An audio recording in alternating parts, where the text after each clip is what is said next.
le petit groupe dont vous parlez, qui est envoyé au carrefour Texaco. Vous vous souvenez de combien d'armes utilisables il disposait? À peu près, à peu près.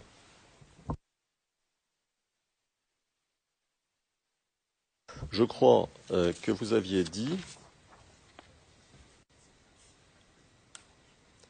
qu'il n'avait pas plus de 5 armes. Alors, est-ce que vous pensiez, quand vous disiez pas plus de 5 armes, à des fusils ou à autre chose? Ce sont des fusils, les deux types de fusils dont j'ai parlé tout à l'heure.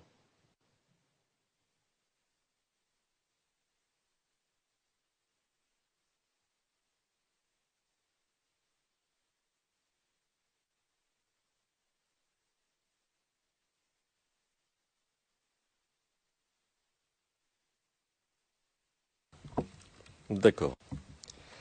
Alors, donc si je comprends bien, sur la vingtaine d'hommes dont vous parliez, 20-25 hommes, envoyés au carrefour, Texaco, il y en avait 5 à peu près qui avaient un fusil, c'est ça?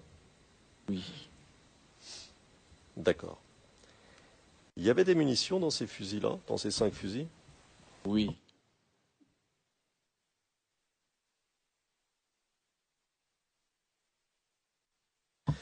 Alors, je vais vous lire votre déclaration. La référence 0051-0335, page 0362. Page 0362. Et j'attends un petit peu que mes confrères soient prêts.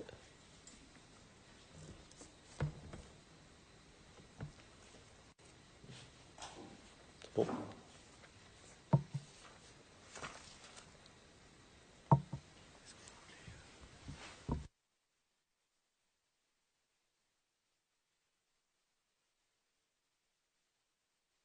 Alors, je vais citer à la ligne 959. Et je cite, personne entendu, c'est-à-dire c'est vous.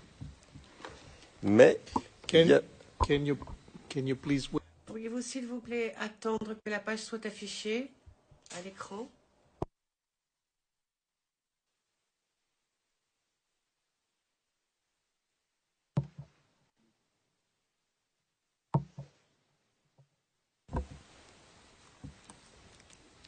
alors, je vais donc citer à partir de la ligne 959.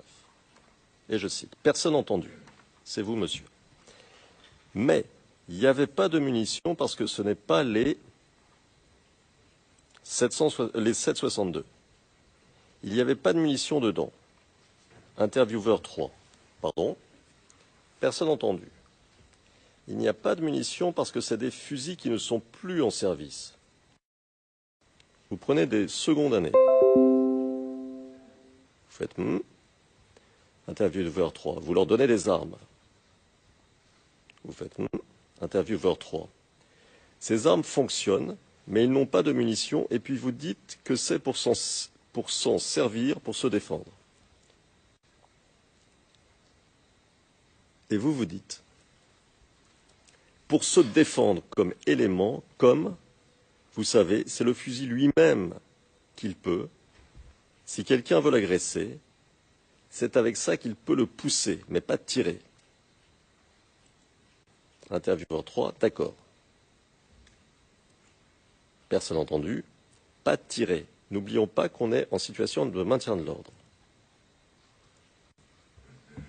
Bon, fin de citation. Donc,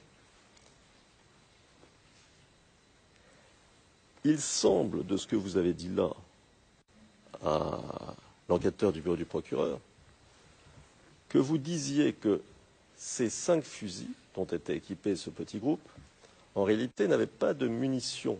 Et vous semblez dire que les fusils devaient servir, si le groupe était agressé, en quelque sorte comme arme blanche. Est-ce que c'est ce que vous vouliez dire, ou peut-être voulez-vous apporter des corrections à ce que vous avez dit? En général, on avait une grosse pénurie de munitions pour les Kalash. Mais c'était encore plus grave pour ces armes qui sont des armes très anciennes.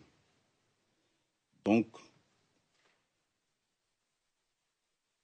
le volant de munitions pour ces armes très anciennes était véritablement mince. Donc, c'est un peu ça qui m'a embrouillé et c'est ce que j'ai dit. Sinon, je pense que le chef de détachement a dû prendre quand même un petit volant de munitions puisque il ne peut pas aller sur le terrain,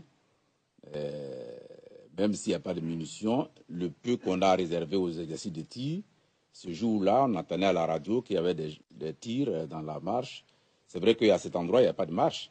C'était par précaution qu'on avait détaché un poste d'observation. Mais je pense qu'ils avaient certainement un petit volant de munitions.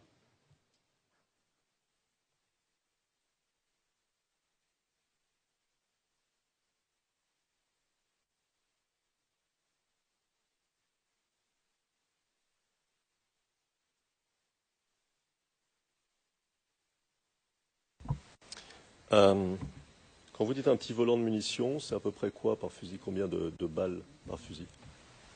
Je ne sais pas exactement ce que le chef de détachement a décidé, mais généralement, c'est les petites quantités qu'on donne aux gens, peut-être 5 cartouches par personne, ainsi de suite, quoi. D'accord.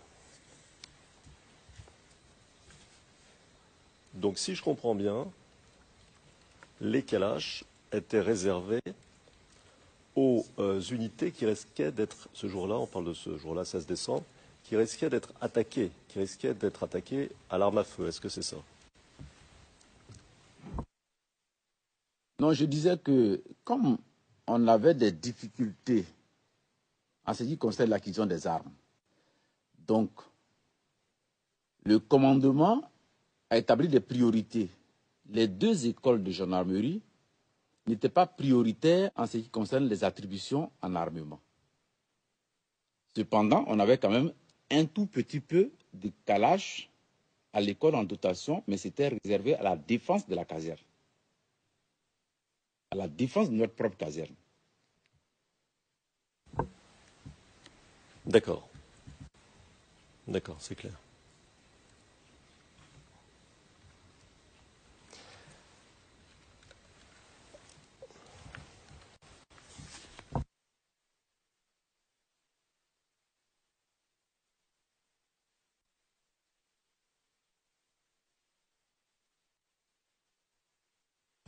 Alors, pour en revenir à ce dont nous parlions tout à l'heure, le dispositif enfoncé. Quels sont les points du dispositif qui ont été enfoncés et comment ont-ils été enfoncés?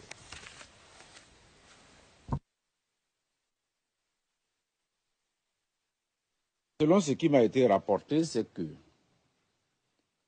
normalement, les marcheurs qui venaient soit de Williamsville, soit d'Adjamé, devraient être normalement stoppés à la hauteur de la caserne d'Agban.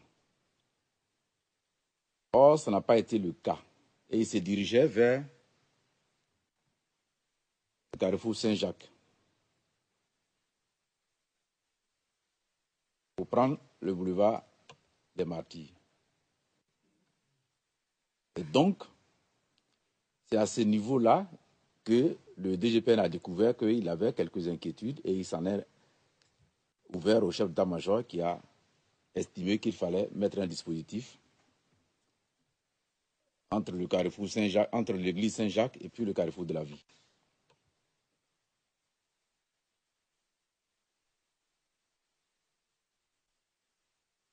D'accord. Et comment a-t-il été enfoncé, le dispositif? Qu'est-ce qui s'est passé en termes militaires, hein? Les gens qui étaient les militaires, les gendarmes qui étaient chargés de veiller à ce que les marcheurs s'arrêtent là, n'ont peut-être pas été à leur poste à temps. Je pense, ça c'est des suppositions. n'ont pas été à leur poste à temps, donc ils sont arrivés au moment où les marchés passaient, on ne peut plus faire de l'interdiction. Quand vous arrivez au moment où les gens sont déjà passés, vous ne pouvez plus faire de l'interdiction. Ou bien n'étaient pas là du tout. Ça, c'est les hypothèses que je mets.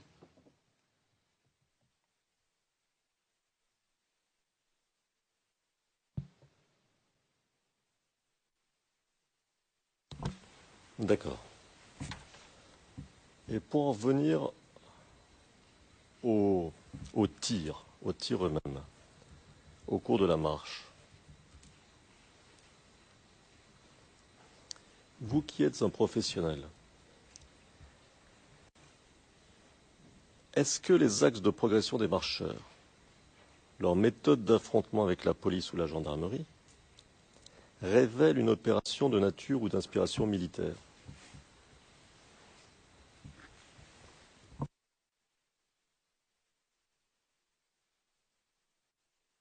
A priori, selon ce qui a été rapporté du terrain, on ne peut pas dire exactement comme ça.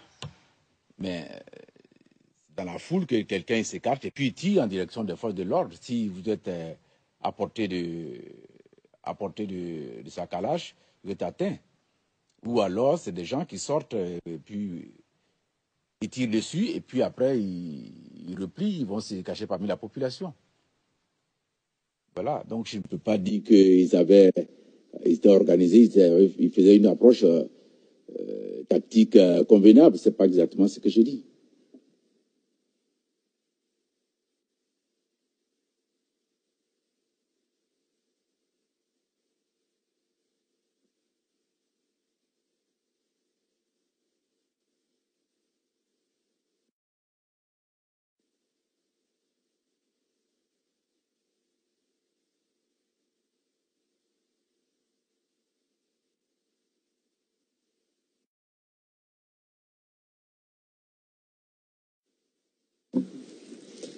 D'accord.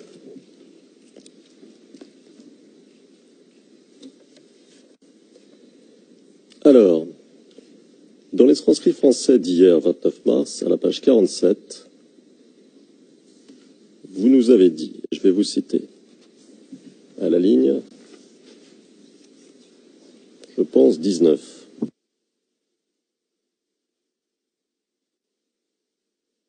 La ligne 19.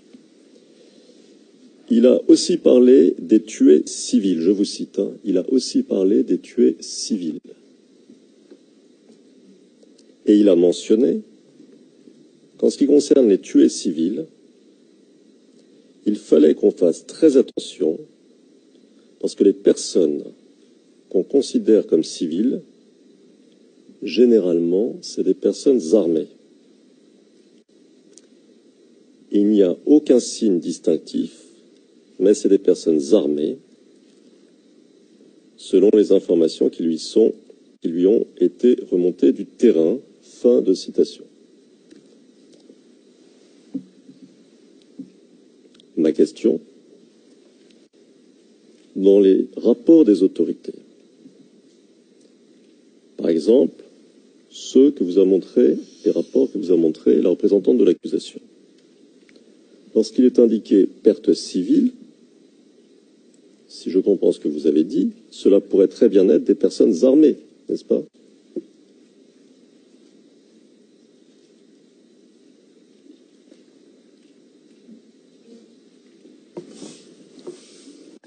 I think perhaps... Je pense qu'il faudrait être plus précis. Parce que faire référence à un rapport des autorités qui a été montré aux témoins, sans remontrer ce rapport, moi je ne sais pas vraiment à quoi mon éminent contradicteur fait référence. De toute façon, je pense que cette question, qui est très longue, demande aux témoins de répondre en se hasardant dans les conjectures, à mon avis. Citer un ou deux exemples de rapports qui ont été montrés aux témoins.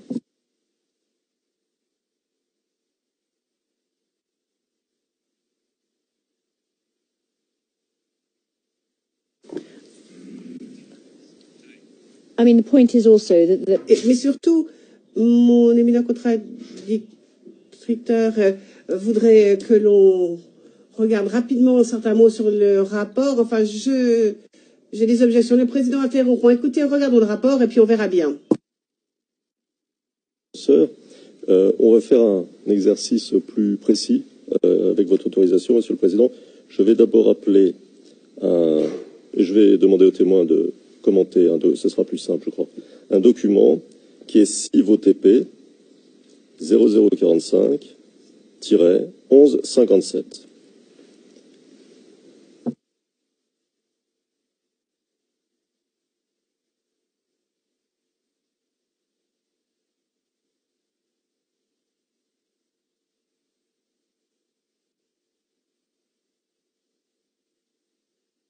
It actually wasn't shown to the witness, I don't think, during my... Madame Platt, je ne pense pas que nous ayons montré ce document aux témoins pendant notre interrogatoire principal. À la remarque de ma consoeur, en proposant quelque chose d'un tout petit peu différent aux témoins, pour que ce soit plus clair.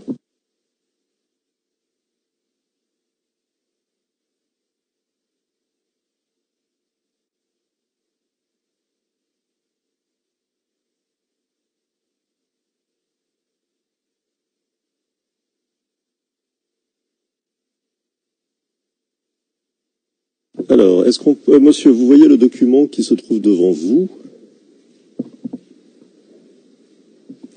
Vous le voyez? Oui. D'accord. Alors, peut-on aller page 163? Ah, pardon, 1163. 1163.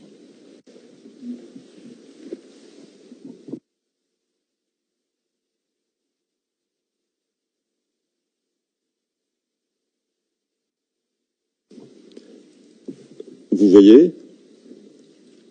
Oui. Alors, vous voyez qu'il y a, sous la rubrique, les civils victimes de la marche du RHDP des 16 et 17 décembre 2010, il y a 1, 2, 3, 4, 5, 6, 7, 8, 1, 2, 3, 4, 5, 6 noms, c'est-à-dire 6 personnes identifiées, et puis 5 personnes non identifiées. D'accord? Oui. Ma question, compte tenu de ce que vous avez appris, de la manière dont se sont déroulés les incidents, ces civils là, ceux-là dont on parle, auraient-ils pu être tout aussi bien des assaillants armés?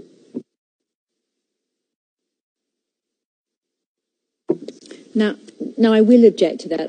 Madame Pack, objection. Je ne vois pas quel est le fondement de cette question. Comment peut-on demander à un témoin de regarder un document qu'il n'a jamais vu? On lui a pas demandé s'il est au courant de ces allégations et ensuite on lui demande d'interpréter le document. Il n'y a aucune base, aucun fondement pour ces questions par rapport à ce document. Et ensuite de lui demander son avis quant à l'éventuel sens de ce document. Franchement, j'ai une objection tout à fait très forte et j'ai été très patiente jusque-là. Le président? Lui faire parler de ces civils en particulier, naturellement. La question est de nous faire comprendre la situation en lui demandant, compte tenu de ce qu'il vient de nous dire, et ce qu'il nous a dit les jours précédents, et compte tenu de son savoir, de sa connaissance des événements, simplement, si des civils tels que ceux qui sont mentionnés là, et non pas ceux-là en particulier, pouvaient être aussi bien des assaillants, pour que nous essayions de comprendre ce qui s'est passé. Le président, oui, mais votre question posée comme vous l'avez posée, ces personnes auraient-ils pu, etc. Est-ce que vous savez déjà, est-ce que vous auriez pu demander, savez-vous si? Ne posez pas la question sous la forme.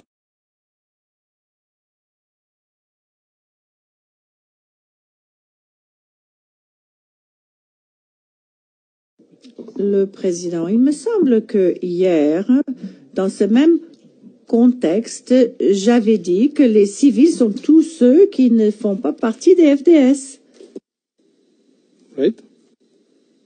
N'est-ce pas? Oui, bien sûr, Monsieur le Président. Vous l'avez dit et c'était très clair. La question est un tout petit peu différente ici. C'est la question posée à un responsable des FDS de l'utilisation du mot civil dans les rapports que faisaient les FDS. C'est-à-dire, qu'est-ce que recouvrait le mot civil dans un rapport, par exemple, du SECOS ou de la gendarmerie, etc. C'est ça la question, qu'on sache une bonne fois pour toutes. Yes, but then ask the question. Le président, dans ce cas, posez-lui la question. Que signifie le mot civil dans vos rapports? Parfaitement. Donc, monsieur le témoin, vous avez suivi le débat. Donc, nous vous demandons de nous éclairer sur l'utilisation du mot civil dans les rapports des FDS, en particulier de la gendarmerie et du SECOS. Est-ce que le mot civil voulait dire non armé ou est-ce que ça voulait dire toute personne non militaire et par conséquent qui aurait pu être armée? C'est ça. No, without giving. Le président, il ne s'agit pas de diriger le témoin. Demandez que signifie le terme civil dans les rapports militaires du SECOS, de la police ou de la gendarmerie. Madame Pack, le président, s'il vous plaît. Que signifie le terme civil lorsqu'il est écrit dans un rapport de la police, dans un rapport des SECOS, dans un rapport de la gendarmerie, etc.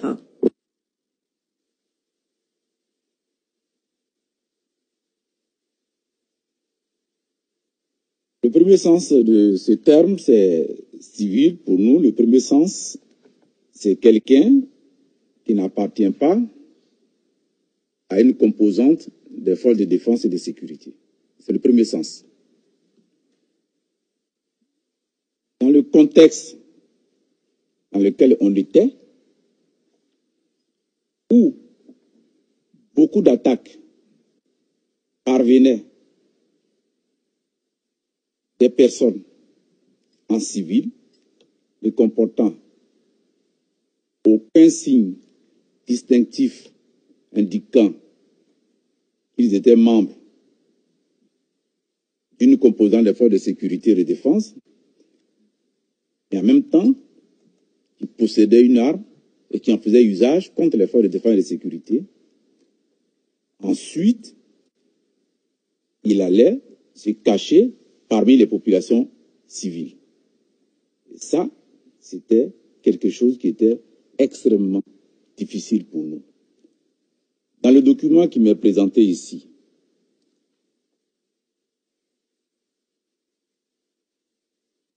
l'avant-dernière colonne, 21-12-2010, 2 individus non identifiés,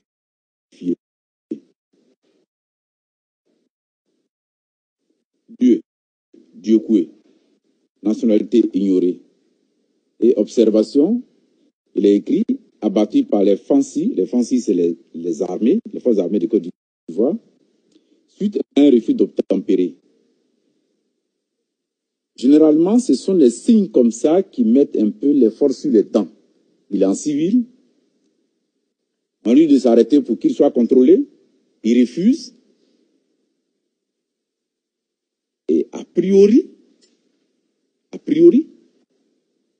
dans le contexte dans lequel on était, les forces peuvent être amenées à penser que ces gars-là, ou bien ces personnes-là, sont armées. C'est pour ça qu'elles refusent de se faire contrôler. Je ne dis pas qu'elles sont forcément armées, mais le fait de refuser de se faire contrôler, dans un contexte comme le contexte du décembre 2012, on peut supposer que ce sont les civils, mais armés. Voilà à peu près ce qui à mon avis, convient que j'explique. Well, Le président, voici une question supplémentaire. Sur la base de vos connaissances et en regardant ce document, pouvez-vous nous dire si l'une ou l'autre de ces personnes sont des civils selon l'un des deux sens que vous avez expliqué il y a quelques instants?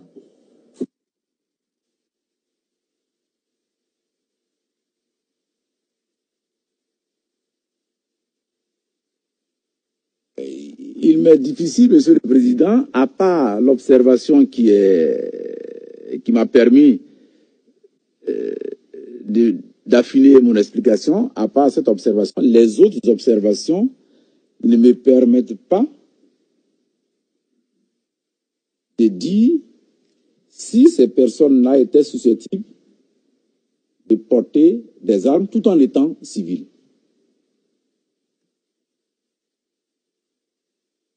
Okay. That's, Le président, très bien. Je crois que nous avons eu la réponse. Maître Altit. Monsieur le Président, je sais que vous nous avez prévenu que... Yes, but we can go ahead. We can go ahead another few minutes. D'accord. Thank you. Nous pouvons continuer encore quelques minutes, dit le président. Avez-vous été informé de ce que le procureur auprès de la Cour pénale internationale avait fait une déclaration le jour de la marche, le 16 décembre 2010?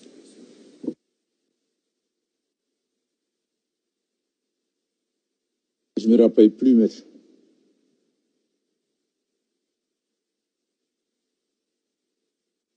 D'accord.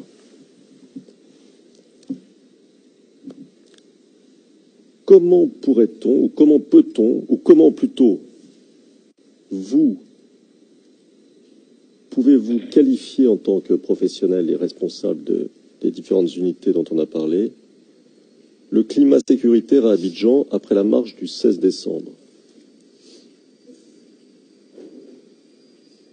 Délétère. On était dans un environnement assez délétère.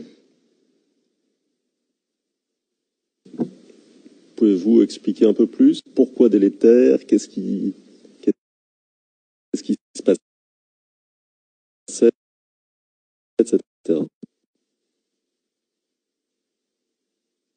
Parce que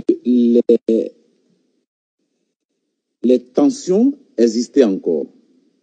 Les tensions entre les différents groupes de militants existaient encore. Et les forces de l'ordre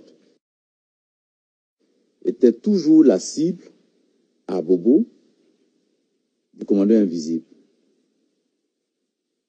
Et donc, vous avez vu le document que vous m'avez présenté. Jusqu'au 21/12/2010, il y avait encore quelques problèmes où on refusait d'obtempérer lorsque les forces de l'ordre vous disent « Monsieur, arrêtez une minute, on va faire tel contrôle, tel contrôle. » Jusqu'au 21. Il y avait encore suffisamment de méfiance et surtout de défiance à l'égard des forces de l'ordre. D'accord. À votre connaissance, y a-t-il eu d'autres marches du RHDP ou organisées par le RHDP ou affiliées dans laquelle des hommes armés étaient camouflés au cours de la crise?